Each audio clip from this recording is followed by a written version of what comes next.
사랑과 인사합니다. 사랑합니다. 네, 한번 따라서 하십시다. 예수님은 구원자시다. 네, 성경은 예수 그리스도를 알리고 가르치고 전하기 위해서 기록된 책입니다.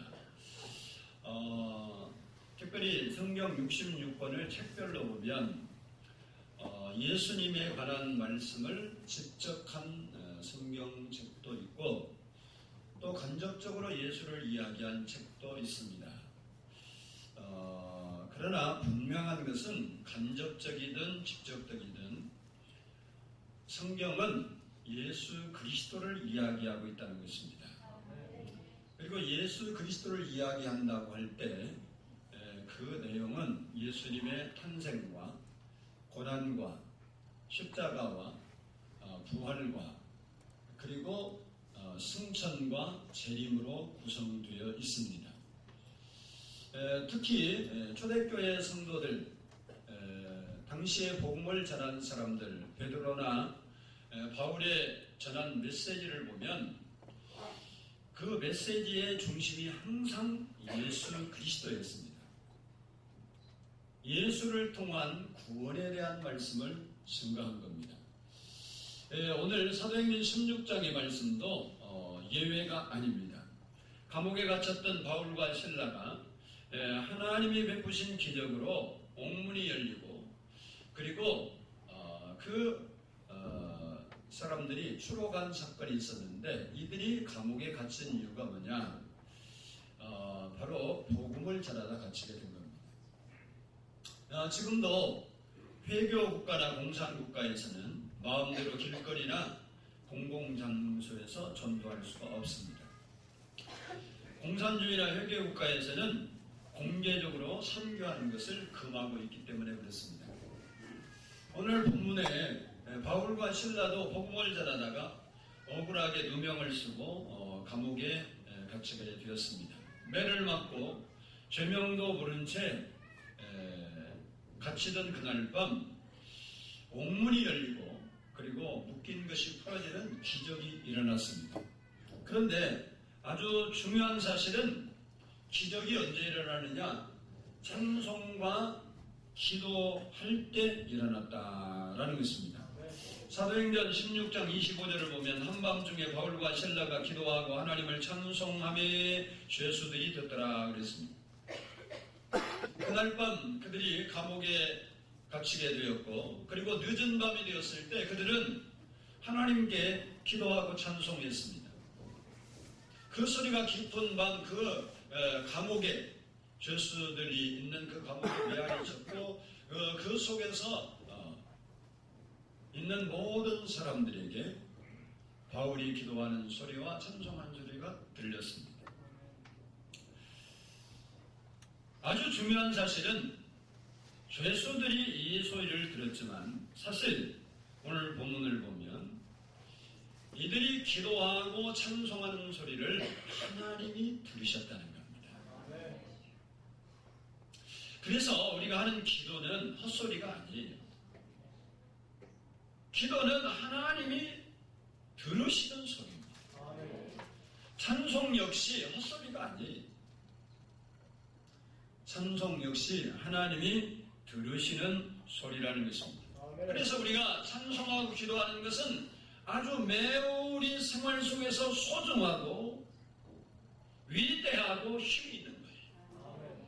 오늘 본문 26절을 보면 이에 갑자기 큰 지진이 나서 옥토가 움직이고 문이 곧 다 열리며 모든 사람의 매인 것이 다 벗어지는지라 그랬습니다. 그들이 찬송하고 기도할 때 지진이 일어나서 옥토가 움직이면서 옥문이 열렸습니다. 그리고 그들을 메고 있던 수갑과 착고들이 다 풀려지는 기적이 일어난 겁니다. 하나님의 기적은 옥문을 연다는 겁니다.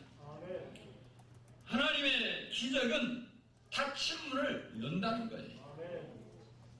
우리가 인생을 살면서 건강의 문이 닫혀서 건강 때문에 괴로워하는 사람도 많고 물질의 문이 닫혀서 물질이 없어 고생을 하는 사람도 많이 있습니다. 또 관계가 틀어져서 관계 때문에 상처를 받고 마음 아픈 사람도 많습니다. 이런 닫힌 문을 누가 여냐? 하나님이 여신다는 겁니다. 언제 여냐? 기도하고 찬송할 때 여신다는 거예요. 하나님의 능력은 맺힌 것을 풀고 묶인 것을 풀어준다는 것입니다. 그런데 오늘 본문을 보면 아주 중요한 사실이 이런 초자연적인 기적이 고난과 고통과 억울함을 무릅쓰고 그럼에도 불구하고 기도하고 찬송했더니 일어났다라는 사실입니다. 우리가 살면서 절망적인 사건을 만날 수 있습니다. 절망적인 사건 앞에서 내가 절망하면 남는 것이 절망밖에 없습니다.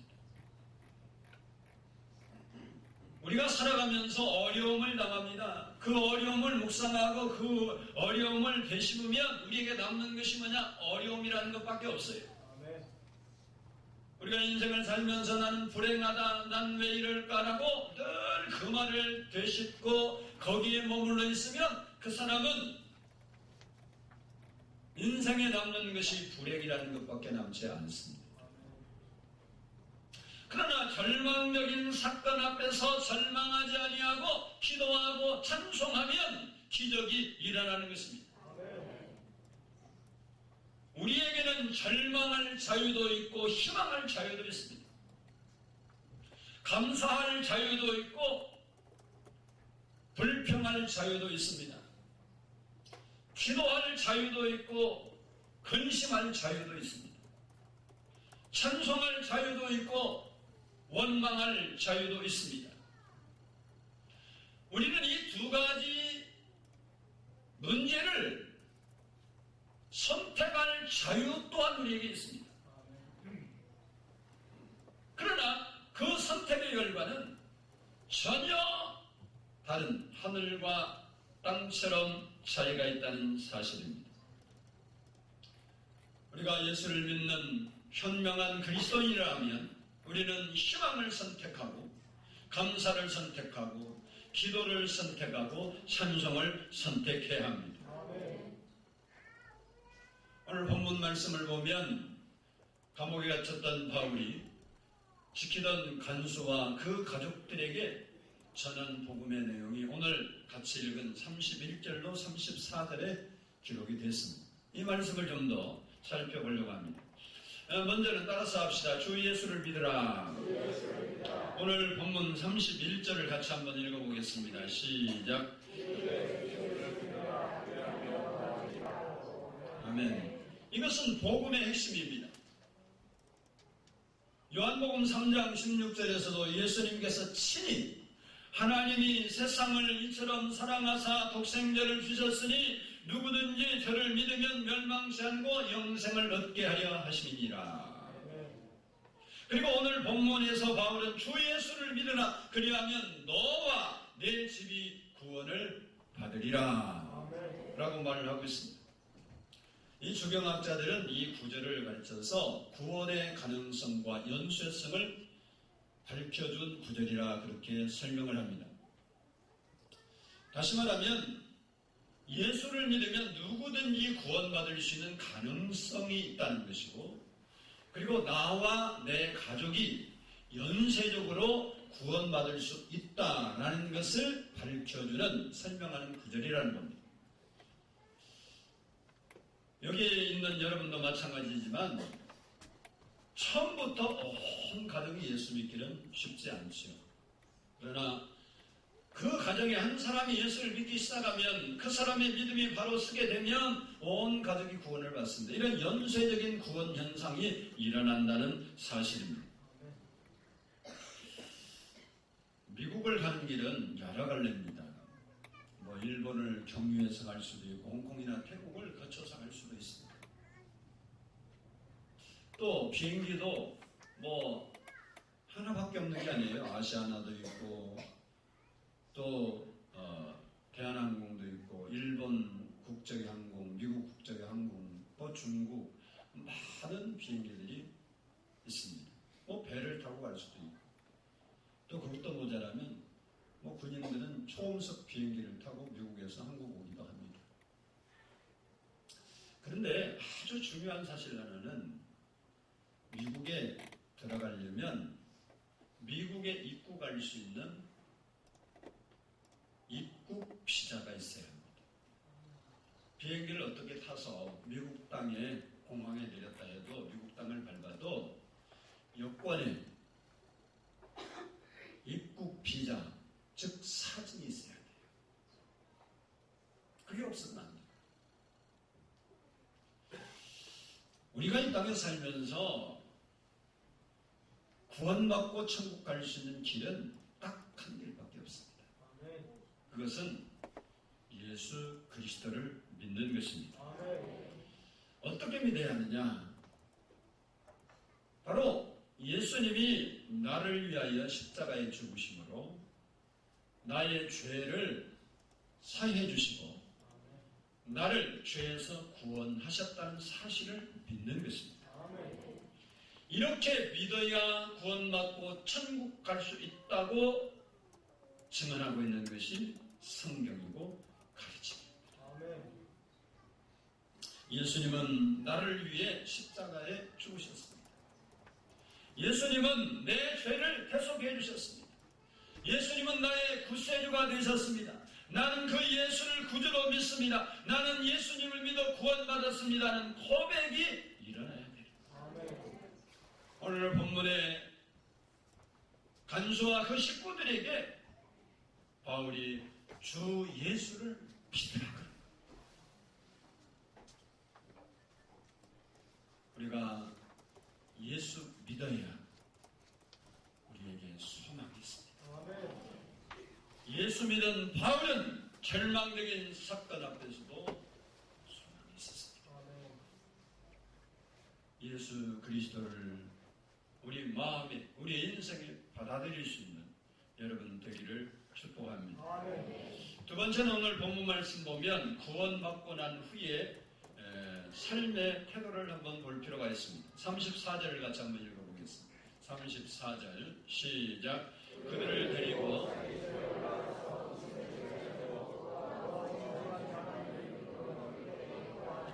아멘. 거기서 두 가지를 우리가 발견할 수 있는데 첫 번째는 바울과 신라를 대하는 태도가 달라졌습니다.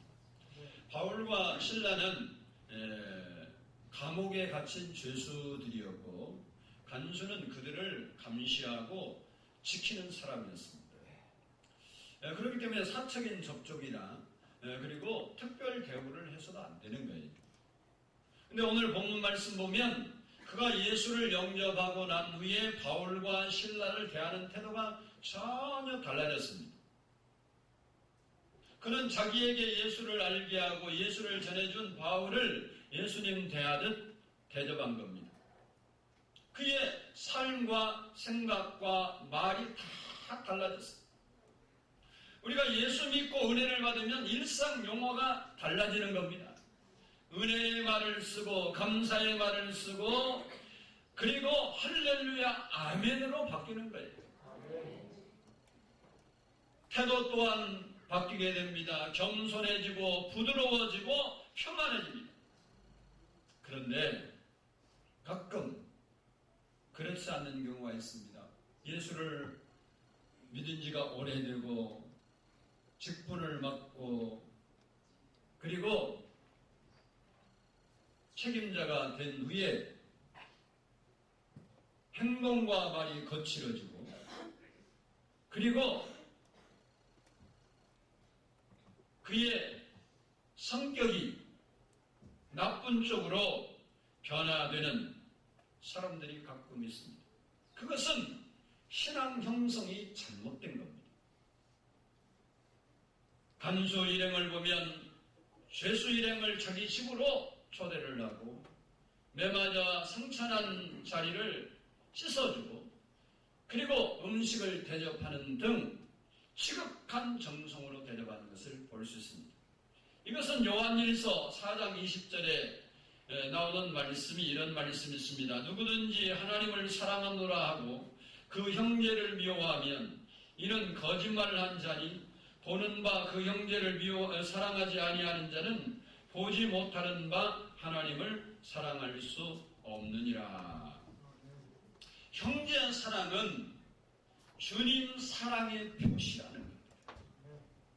주의 종을 사랑하는 것도 주님을 사랑할 때만이 가능한 겁니다.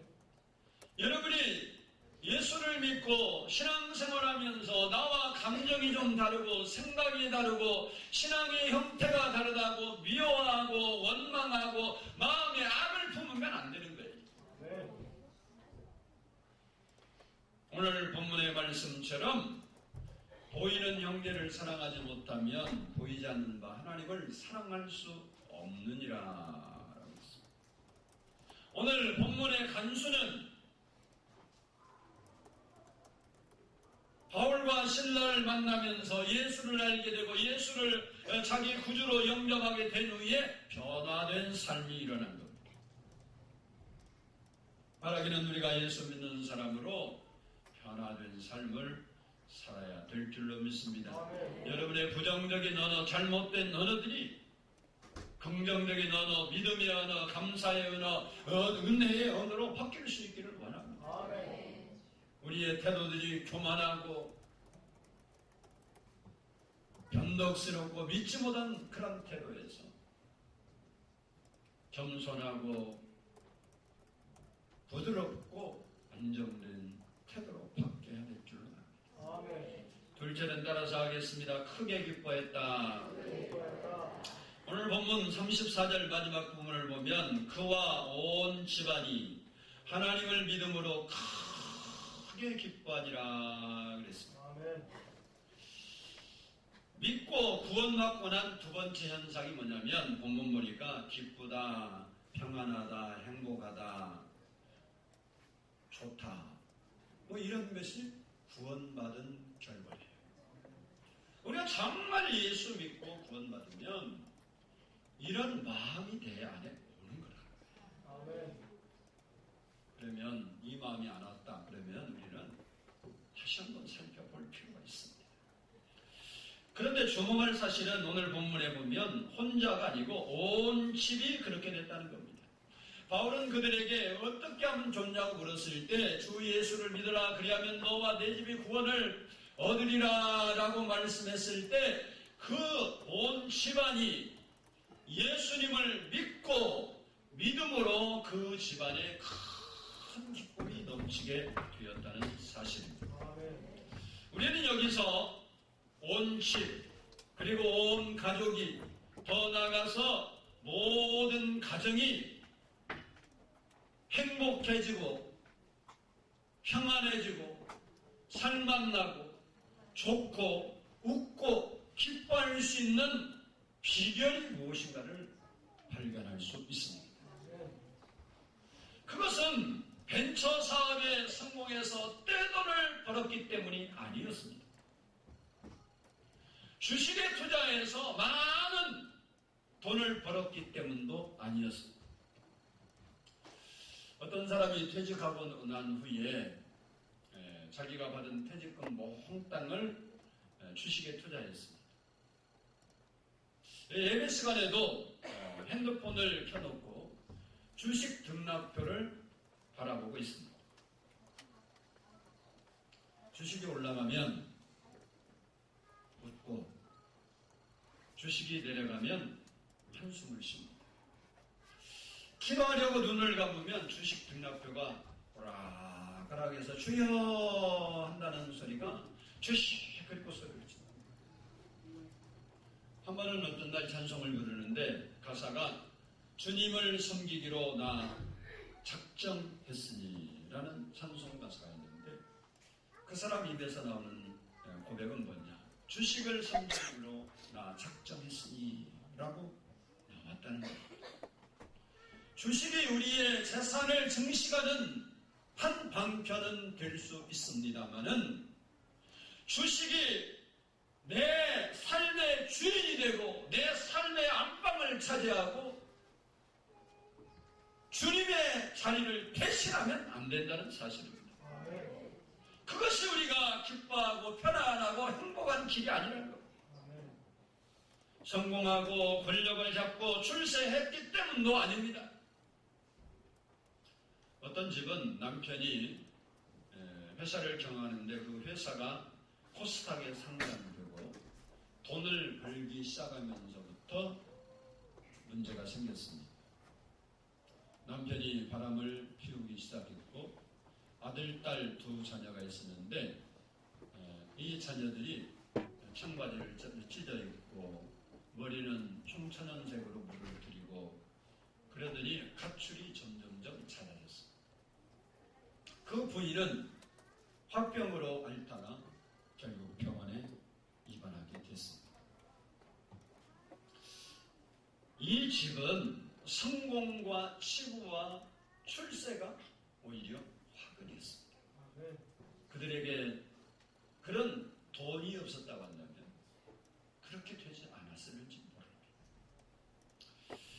오늘 본문의 간수의 집안이 크게 기뻐하고 행복할 수 있었던 비결이 무엇입니까?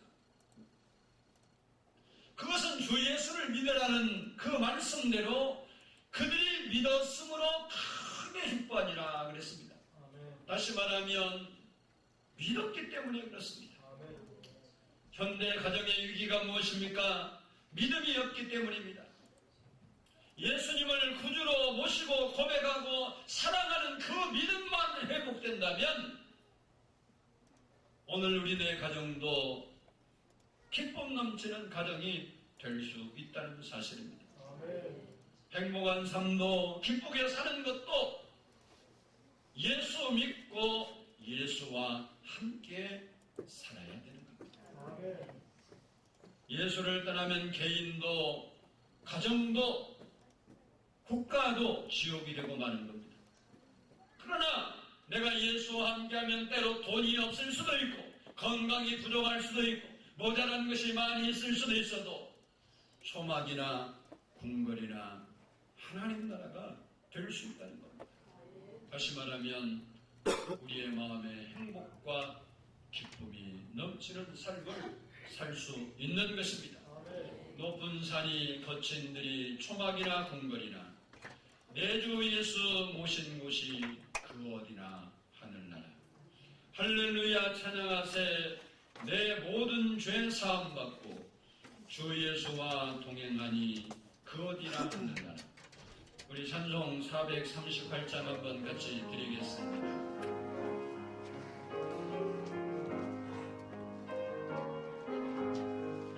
할렐루야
그렇습니다. 예수님 모시고 예수님과 함께 사는 삶이 크게 기뻐할 수 있는 삶이 될 수 있고 행복한 삶을 살 수 있습니다. 바울과 실라가 억울한 일을 당하고 누명을 쓰고 감옥에 갇히는 절망적인 상황 속에서 원망하고 불평하고 억울해하지 아니하고 살아계신 하나님을 향하여 기도하고 찬송했을 때 옥문이 열리는 기적이 일어났습니다. 우리 인생이 때로 답답하고 곤고하고 힘들다 할지라도 하나님 앞에 기도할 때, 찬송할 때 하나님이 옥문을 여시고 매인 것을 풀어주시면 하나님의 역사가 이름을 부릅니다. 간수가 죄인을 놓치면 죽을 수밖에 없는 그런 삶의 갈림길에서 선생들이 우리가 어떻게 하면 좋겠느냐. 주 예수를 믿어라. 그리하면 너와 내 집이 구원을 받으리라는 말씀을 믿고 예수를 믿음으로 그 집안이 기쁨이 충만해졌던 거죠. 여러분이 예수 그리스도를 마음에 모셔도 예수님과 함께 살아감으로 때로 우리가 궁궐이 아닌 초막 같은 삶이라 할지라도 거기서 주님이 주시는 기쁨과 행복을 누릴 수 있는 믿음의 사람들이 다 될 수 있기를 주님의 이름으로